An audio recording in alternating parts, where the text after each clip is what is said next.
The holoscreen at the front of Lecture Hall 7 on Thresh Station's Galactic Military Academy was 12 meters wide and 6 meters tall, and the image currently filling it was the face of a human female, and Grand Instructor Verath Kal was using that face to make a point. "This," he said, to the 400 cadets arranged in tiered seating before him, "is what human military development looks like at its theoretical apex. Master Sergeant Alina Kovacs, United Earth Special Operations Command. Retired or deceased, the record is unclear on the point, which is itself characteristic of how human military intelligence operates." He gestured at the screen with the practiced ease of a being who had been lecturing for 300 years and had made peace with the sound of his own voice. "Her file is, by any objective measure, extraordinary. 41 confirmed special operations, 14 behind-lines extractions under active fire, 7 instances of single-operator engagement against forces numbering more than 50. The destruction of a Veth-Kari weapons platform that 3 conventional strike packages had failed to neutralize." He paused for effect. "She accomplished that last one alone, with equipment her own command considered insufficient for the task."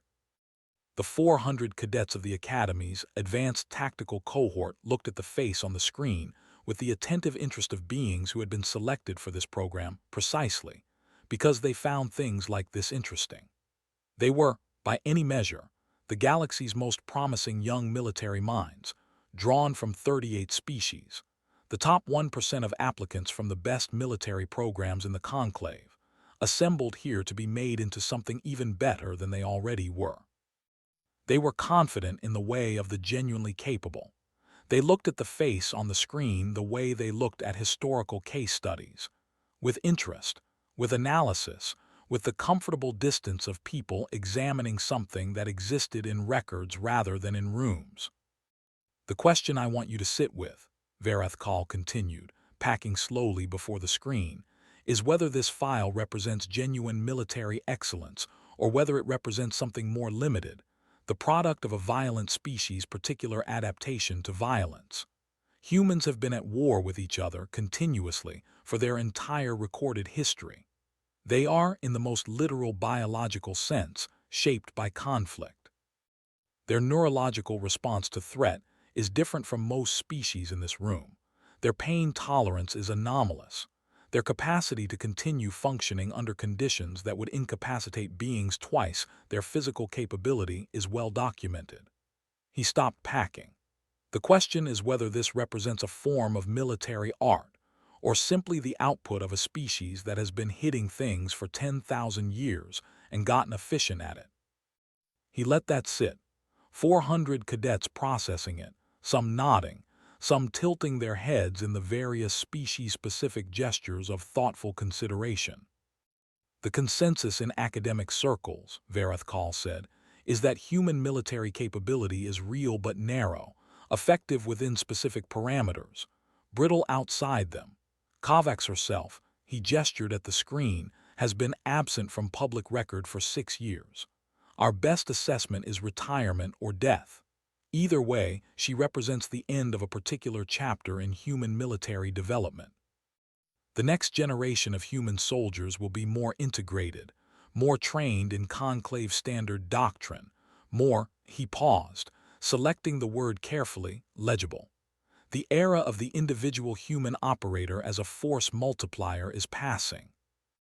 In the back row of Lecture Hall 7, Lieutenant James Ockhaffer was writing in his notebook, which was something he did when he was nervous. And he was nervous because he was sitting next to Alina Kovacs, and Alina Kovacs had just heard herself described as probably dead, and he was watching her from his peripheral vision with the focused attention of a man waiting for a grenade to make a decision about itself. She was doing nothing. This was the thing about her that he had not entirely adjusted to in 6 weeks of working as her liaison, her capacity for stillness.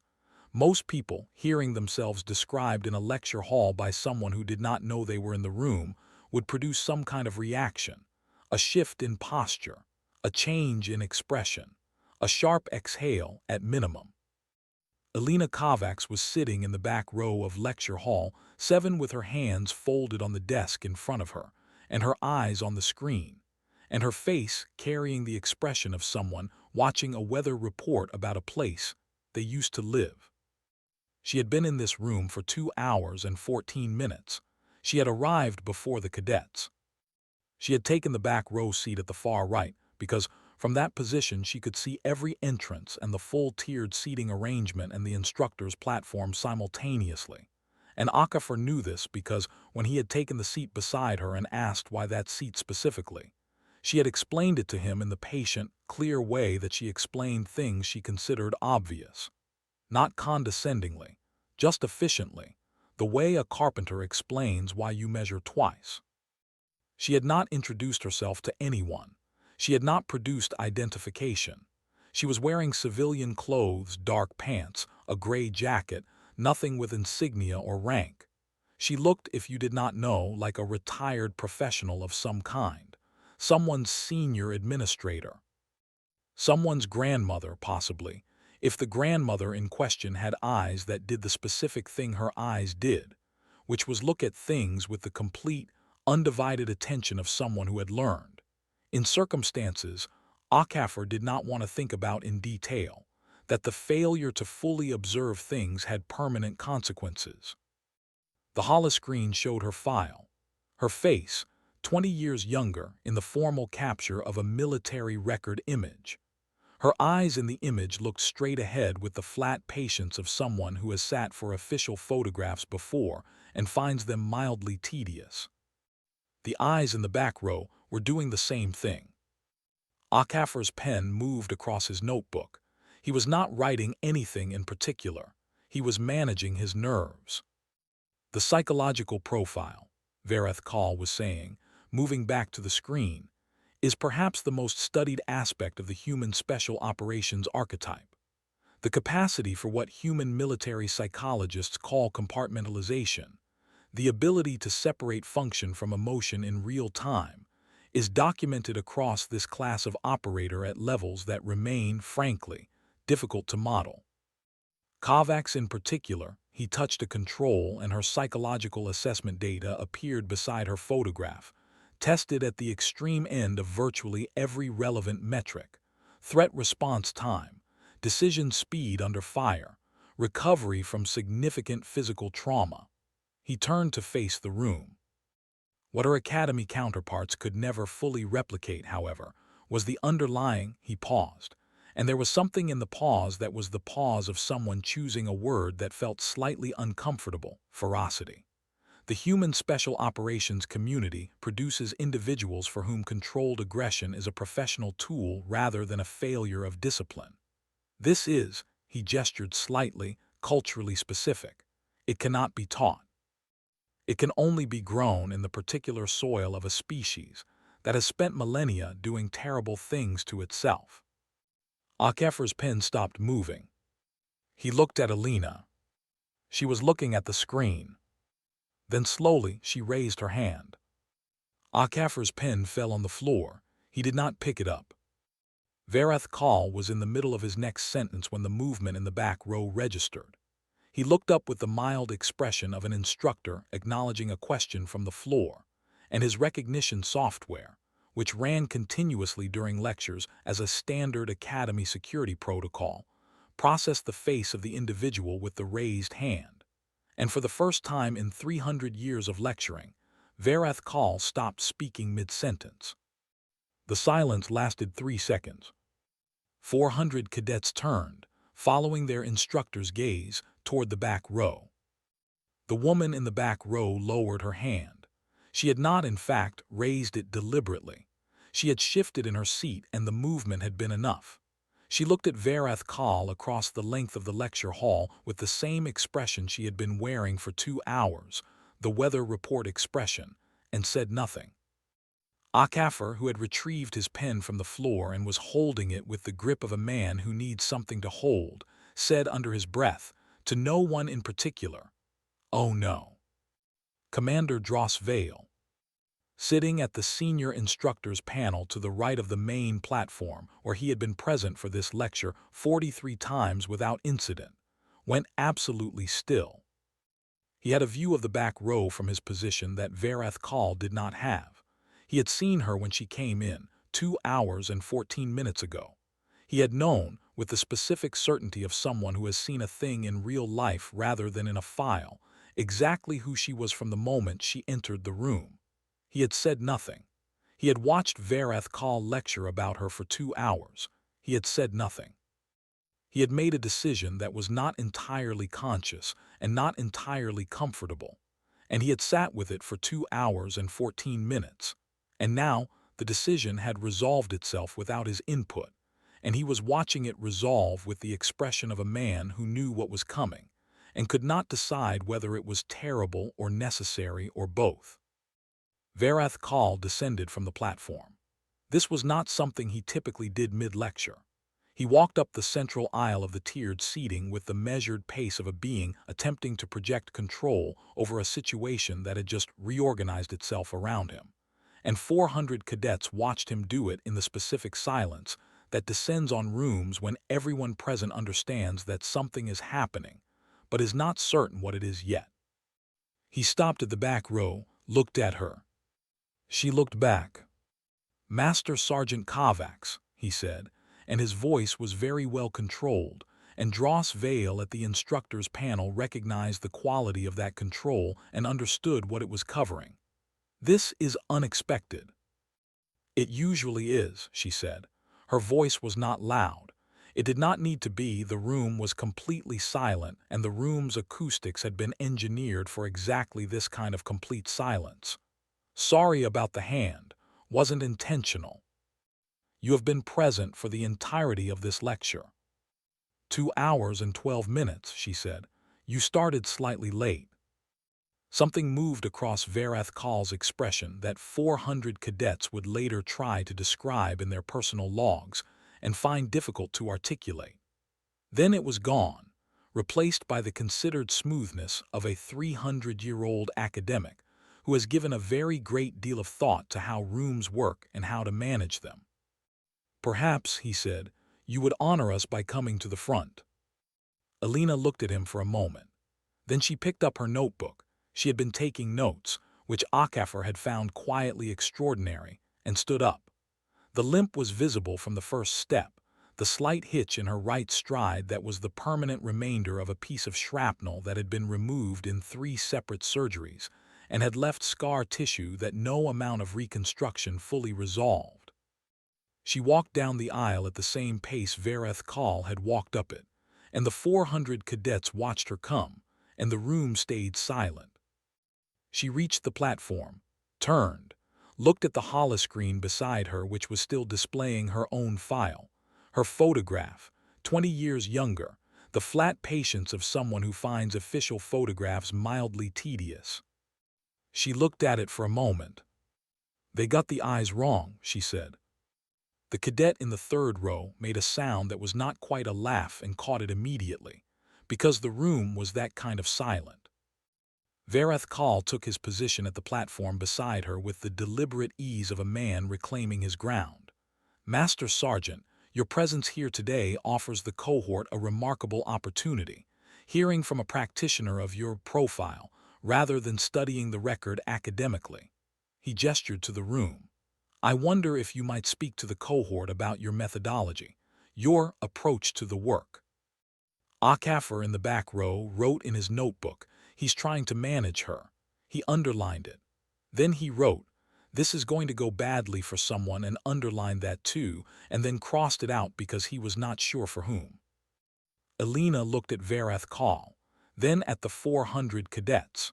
Then she appeared to make a decision of some kind, the process of it entirely invisible, no visible deliberation, no tell.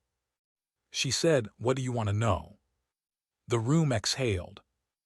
What followed was 20 minutes that Dross Vale would think about for the rest of his career. Not because of what was said. What was said was measured, professional, specific.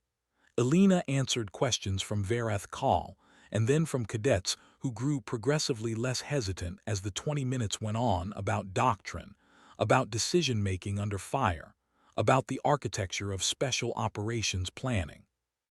She answered in the economical way she did everything, no wasted words, no performance, no self-aggrandizement.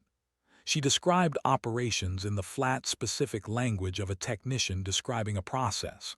What the situation was, what the variables were, what the decision was, what happened. She did not make herself heroic. She did not make herself humble. She described events with the accuracy of someone whose relationship to those events was professional rather than emotional. And Dross Vale, watching from the instructor's panel, understood what he was seeing.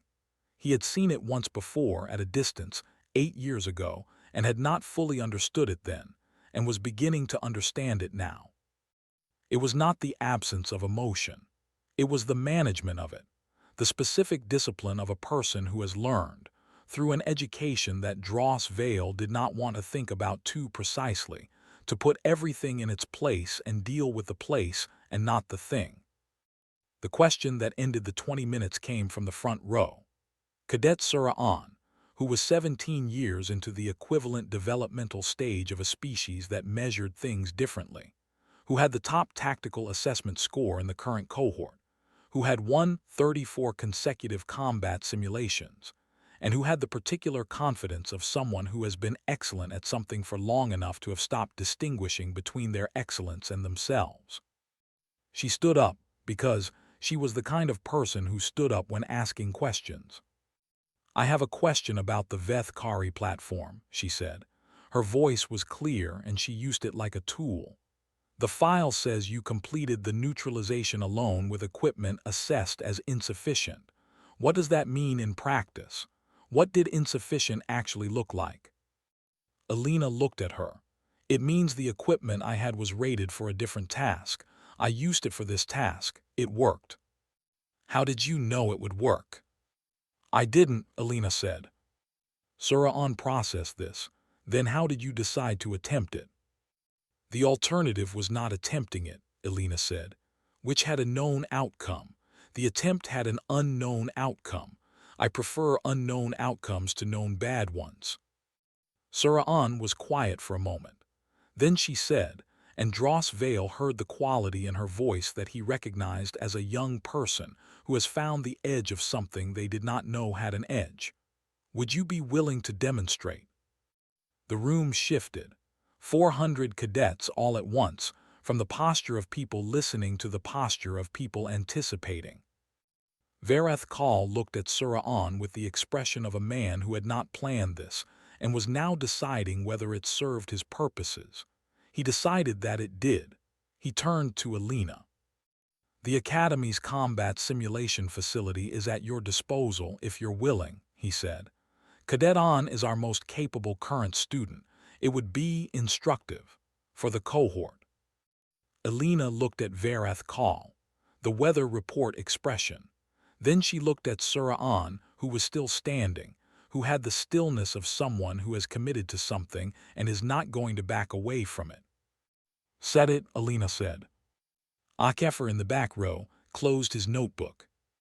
In the corridor outside the lecture hall, with the cadets filing past toward the simulation arena, Akefer caught Alina's elbow. Gently, because catching Alina's elbow was the kind of thing you did with deliberate gentleness and announced intent, because she had reflexes that operated faster than social awareness, and he had learned this in week 1.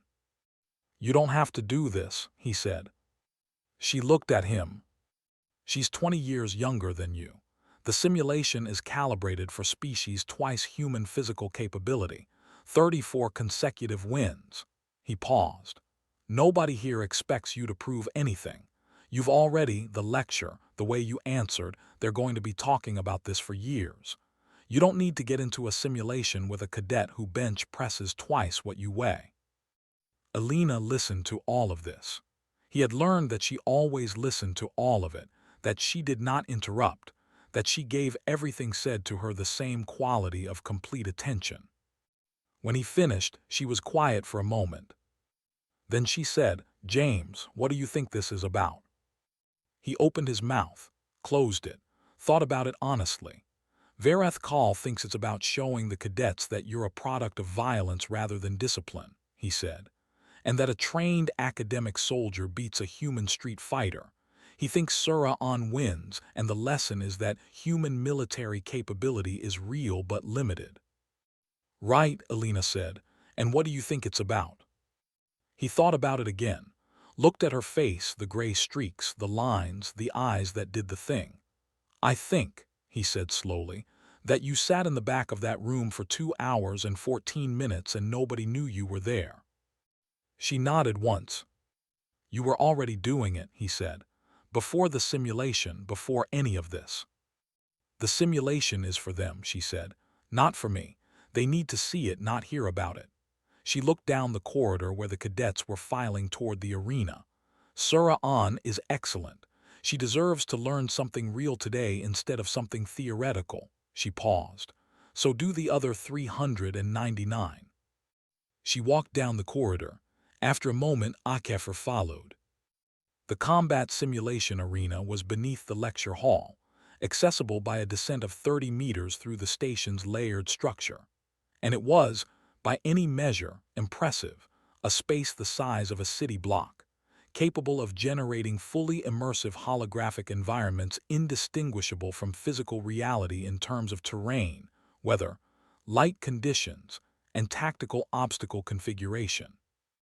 The simulation registered physical contact, tracked physiological responses, measured decision timing to the millisecond, and produced after-action analysis of every choice made by every participant with the comprehensive exactitude of a system that had been refined over decades to teach war without conducting it.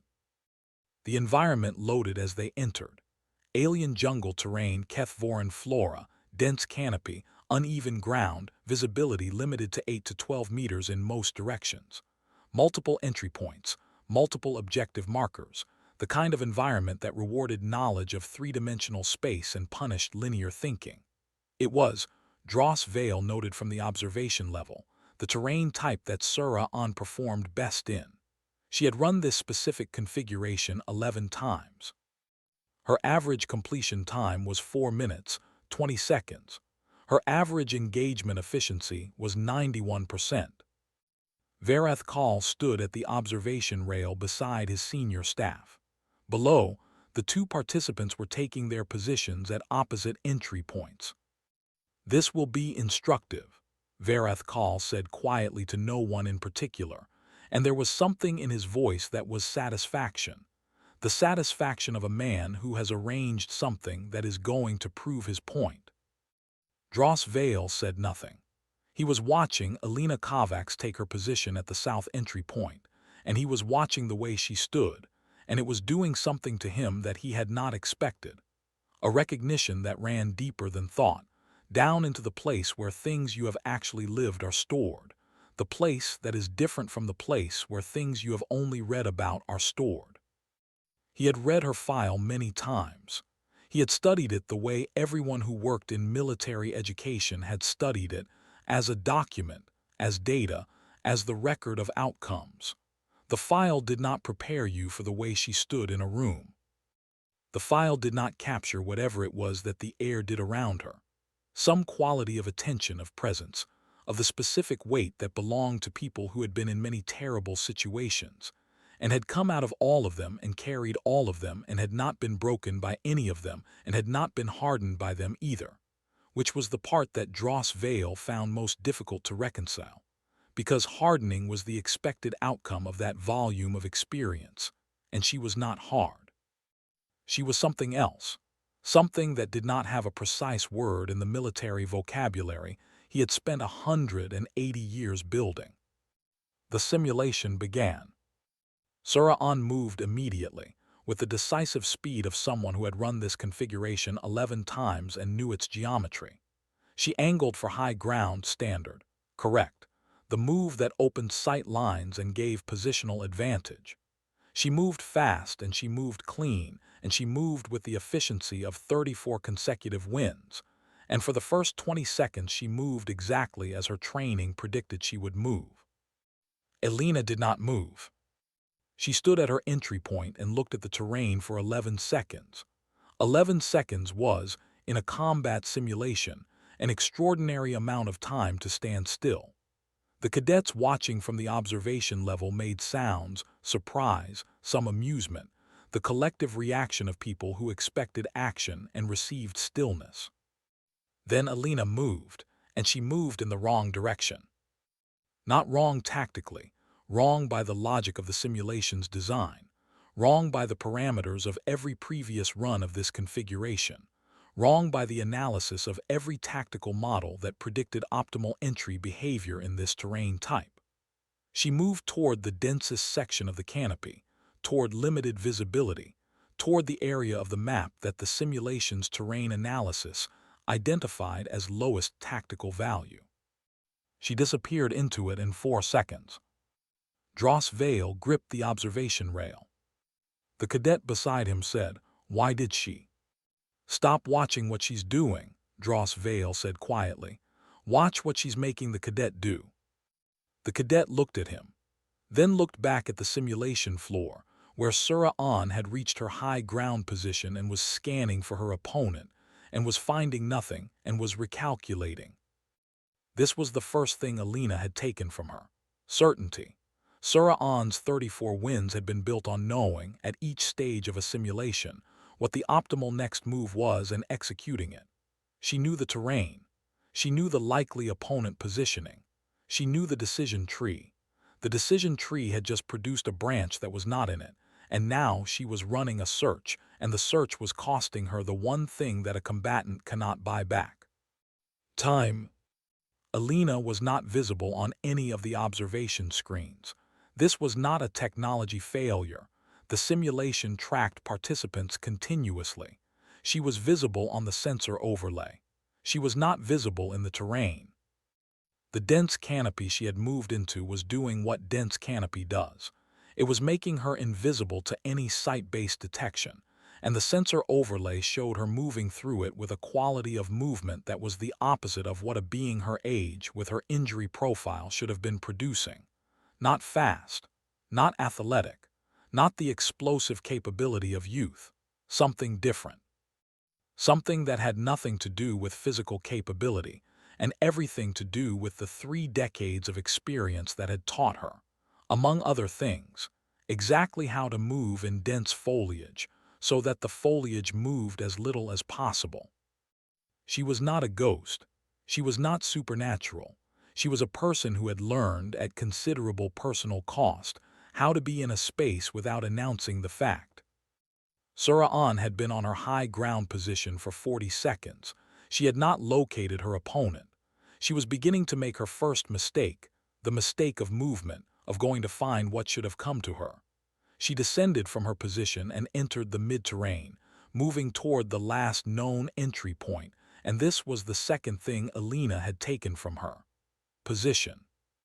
She had given up the high ground that had given her 11 wins to go looking for an opponent who was not where she expected. Akafir, watching from the observation level near Dross Vale, had stopped breathing in any meaningful way. He had seen Alina work twice before, not in combat, in training exercises that did not fully count. He had not understood either time what he was watching. He was beginning to understand it now. It was patience used as a weapon. The specific kind of patience that was not the absence of action, but the precise timing of it. The understanding that acting too early cost more than it gained, that the correct move executed at the correct moment was worth 50 correct moves executed at the wrong one. It was the patience of someone who had learned, in environments where the cost of impatience was permanent and non-negotiable, exactly how long to wait. Alina had been in the dense canopy for 80 seconds when Sura An came within 6 meters of her position. What happened next lasted 3 seconds. Dross Vale watched it on 3 screens simultaneously: the overhead sensor, the ground-level environmental feed, the physiological response monitor, and he watched it with the specific attention of a being who had, 8 years ago, at the edge of a border system that neither side had wanted to fight over, stood on a hillside and watched something similar happen to people he outranked, and had written a report about it afterward that described the engagement as a minor skirmish with no significant outcome, because the significant outcome was not something he had known how to write down. It was over in 3 seconds, not because Sura-An was outmatched physically. She wasn't, not directly. It was over in 3 seconds because Alina had spent 90 seconds building a situation in which the 3 seconds were inevitable, and then she had executed the 3 seconds with the precision of someone who had built and executed many such situations and had learned not to waste them. Sura-An was on the simulation floor, not hurt. The simulation registered the engagement outcome and froze with the particular stillness of someone who has encountered something she had no frame for. She was not angry. She was not embarrassed. She was, Dross Vale thought, something more interesting than either of those things. She was recalibrating. The simulation ended. The holographic terrain dissolved. The lights in the arena came back to full. Sura-An was standing in the middle of the arena floor, and Alina was 8 meters away from her, and they were looking at each other across those 8 meters. Alina said nothing to her. She turned and began walking back toward the exit ramp. Vareth Kal's voice came from the observation rail. "Master Sergeant." She stopped. "A demonstration of experience," he said, and his voice was well controlled, and Dross Vale heard exactly what the control was covering. "The cohort has observed that accumulated practice produces accumulated capability. This is valuable." He paused. "But I want to be precise about what we have witnessed. This was a training environment, a simulation. What Cadet An encountered today was a practitioner who has run similar environments many times.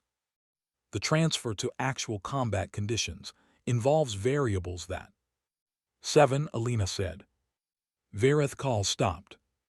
She had not turned around. She was still facing the exit ramp.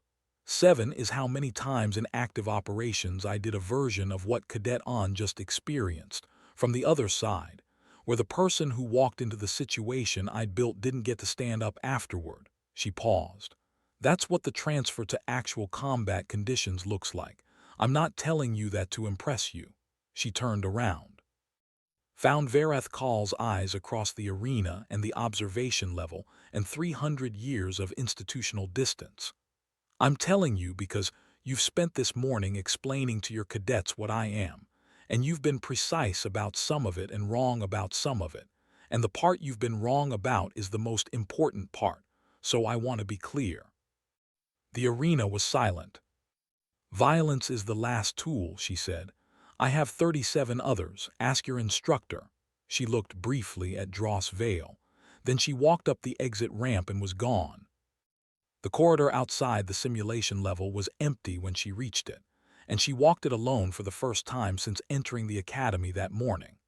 The station's environmental systems maintained a constant temperature that was calibrated for the majority of species present, which meant it was slightly cool for a human, and she was aware of the slight cool the way she was aware of most things, as information, noted, filed, not requiring action. She heard footsteps behind her, heavier than Okafor, different rhythm. She did not turn around. "You knew," Dross Vale said. "When you looked at me in there, you knew I recognized you." She stopped walking, turned. "You were at Cygnus Border Station," she said, 8 years ago." He was quiet for a moment. "I commanded the relief force that arrived after the engagement. I saw what was left." Another pause. "I wrote a report that described it as a minor skirmish with no significant outcome. I have thought about that report many times since I wrote it."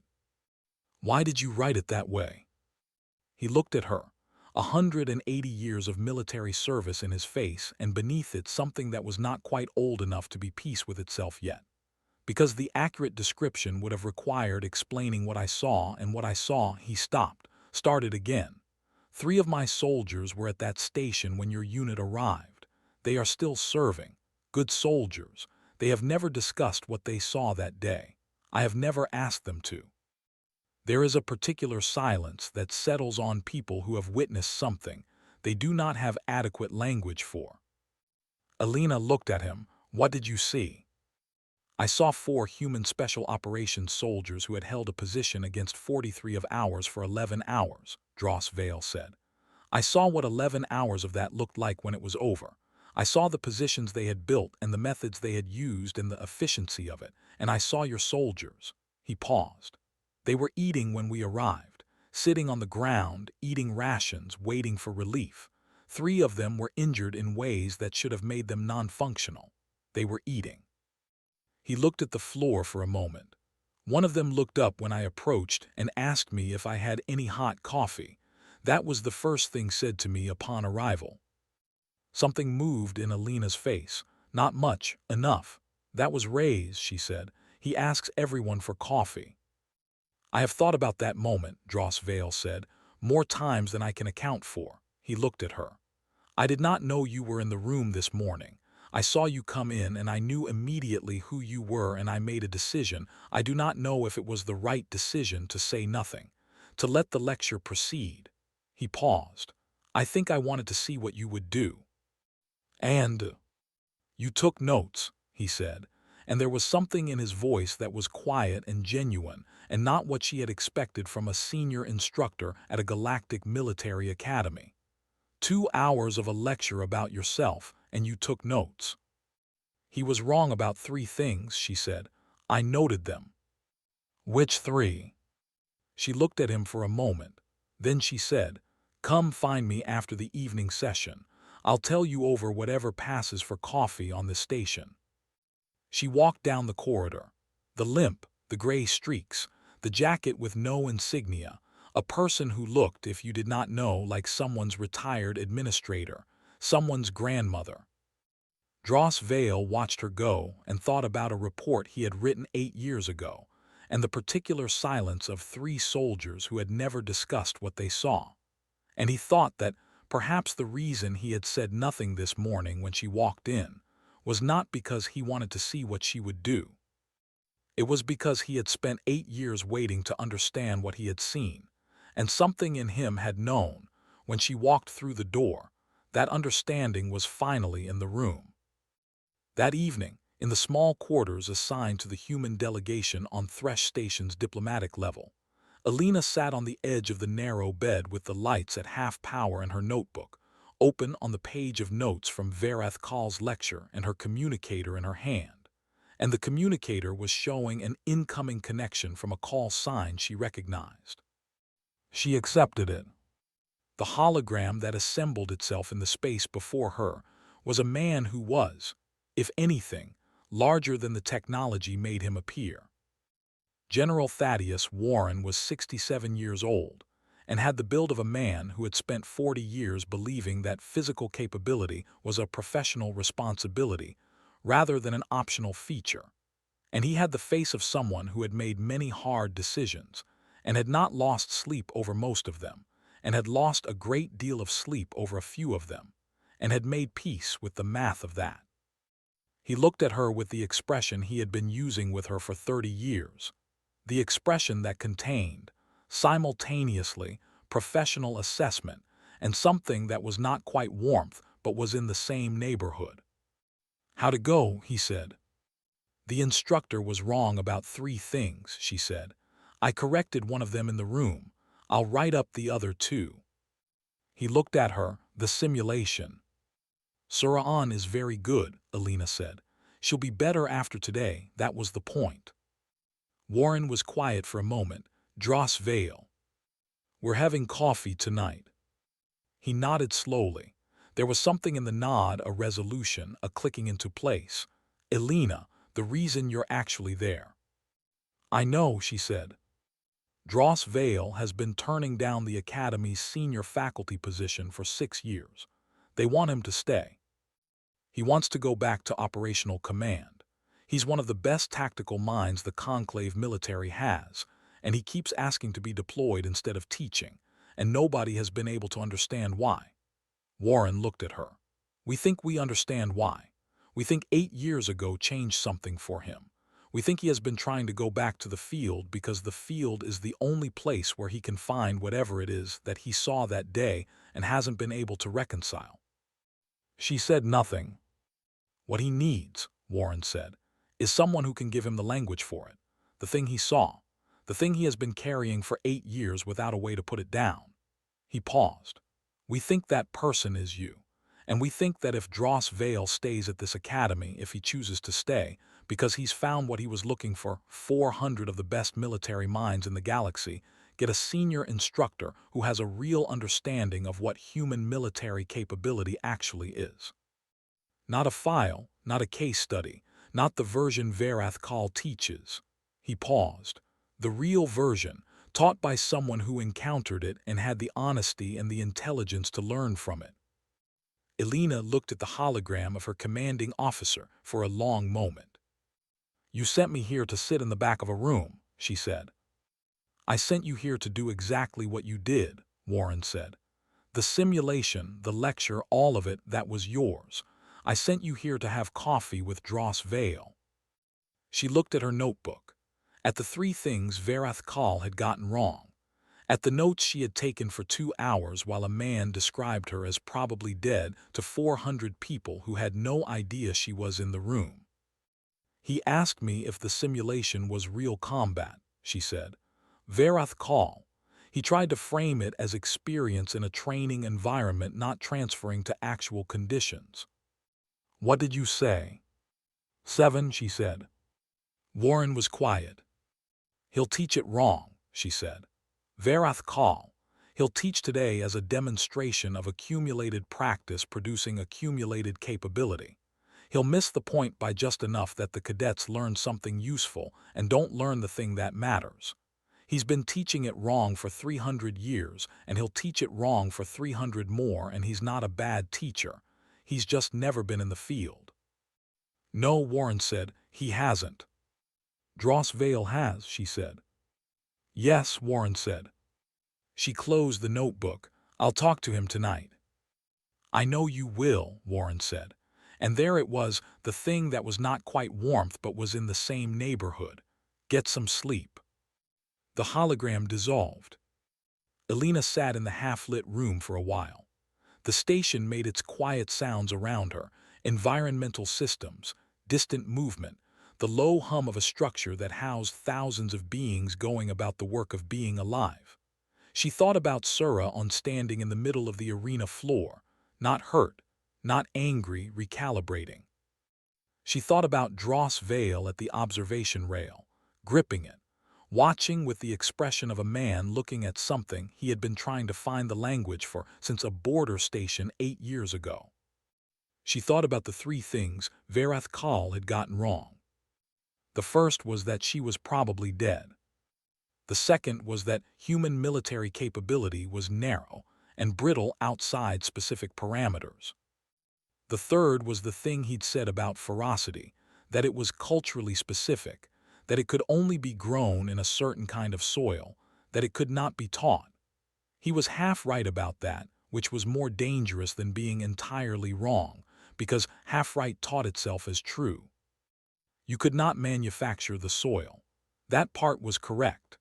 The particular quality that came from 10,000 years of a species fighting itself, from the specific education of a civilization that had survived everything it had done to itself and kept going, that was not replicable in a laboratory or a lecture hall.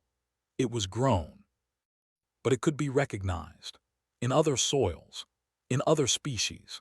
In the being standing at an observation rail, gripping it, watching something he had seen once before and had been trying to reconcile for 8 years because he had the intelligence and the honesty to understand that what he had seen mattered, and the character not to pretend that his report had been complete when it hadn't. That was the part Verath Kal had missed. The ferocity wasn't the thing. The ferocity was the symptom. The thing was underneath it. The refusal, grown in a specific soil over specific millennia, to accept that any outcome was fixed before it happened. That was not culturally exclusive. That was just rare. She opened her notebook to a new page and wrote 3 words at the top of it, not as a note, as a reminder, the kind she wrote for herself and never showed anyone else. Find the rare ones. She put the notebook down. The room was quiet. Tomorrow morning, lecture hall 7, back row. She had more notes to take. The next morning, Grand Instructor Varath Kal stood at the platform of Lecture Hall 7 and looked at his notes for the day's lecture. The cohort was assembling, 400 cadets taking their positions with the routine efficiency of a group that had been doing this long enough that the routine was comfortable. The back row was filling. Varath Kal looked at the back row. She was there. Plain clothes, no insignia, notebook open. She was looking at something on the notebook's previous page, yesterday's notes perhaps. She was not looking at him. Varath Kal looked at his notes for today's lecture. He had prepared a session on multi-species tactical integration, which was standard curriculum, which he had delivered 46 times. He looked at it for a moment. Then he set it aside. He looked at the room, at 400 cadets settling into their positions. At the front row, where Sura On was sitting with the quality of someone who had been awake for a long time thinking about something, and had arrived this morning slightly different from how she had left yesterday afternoon. At the instructor's panel, where Dross Vale was taking his seat with the particular expression of a man who had had a conversation the previous night that had resolved something he had been carrying for 8 years, and was still feeling the weight of the resolution. Not the thing put down, but the putting down of it, which was its own kind of weight. He began the lecture differently than he had planned. "Yesterday," he said, "something occurred in this room that I have been considering since it ended." He paused. "I have been teaching here for 300 years. In 300 years, I have been wrong in this room many times and have corrected myself and have not made a habit of discussing the corrections publicly, because the corrections are part of the process and the process is what matters." He looked at the room. "Yesterday I was wrong about something in a way that is worth discussing publicly, because the thing I was wrong about is central to what we are here to learn." The room was quiet. "I described human military capability as narrow," he said. "I described a particular quality of human military practice as culturally specific and therefore of limited transferable relevance. I was wrong about the second point." He paused. "I was not wrong about the cultural specificity. I was wrong about the transferability. They are not the same claim and I conflated them, which is a teaching error." He looked at the front row, at Sura On. "Cadet On. What did you observe yesterday that was not in the simulation's tactical parameters?" Sura On stood up. She did not hesitate. "She made me give up position to go looking for her," she said. "I gave up the advantage I'd built to go find something that wasn't where I expected it. She didn't beat me in the 3 seconds. She built the 3 seconds for 90 seconds before them." "What does that require?" Varath Kal said. "Patience," Sura On said. Then, after a moment, "Not the absence of action, the precise timing of it." "Yes," Varath Kal said. "Note that down." In the back row, Elena wrote something in her notebook. Okafa, beside her, leaned very slightly to try to see what it was. She tilted the notebook a fraction of an inch away from him without looking up, which was, he had come to understand, the Elena Kovacs version of a smile. He wrote in his own notebook, "She's going to be here tomorrow too." He thought about it, then he wrote, "Good." At the front of the room, Varath Kal was teaching. In the instructor's panel, Dross Vale was watching the back row, and then he was watching the front row, and then he was watching Varath Kal, and something in his expression was the expression of a man who has found, after a long search in the wrong places, the thing he was looking for in a room he had been sitting in for 6 years. In the back row, Elena Kovacs took notes. She had more to learn. She always had more to learn. That was, in the end, the thing the file had not captured, the thing that no file on any operator she had ever known had fully captured, because it was the hardest thing to quantify and the most important thing to know. Not the kills, not the extractions, not the platform demolitions and the behind-lines operations, and the 11 hours at a border station that 3 soldiers had never discussed. The thing that the file had not captured was this. She had been doing this for 38 years, and she still came to class. She still sat in the back row. She still took notes. The last line of what she wrote that morning, at the bottom of the page, was 3 words that she underlined once and would transfer to the first page of every notebook she had used for the past 20 years, because some things needed to be where you could see them. There is always more.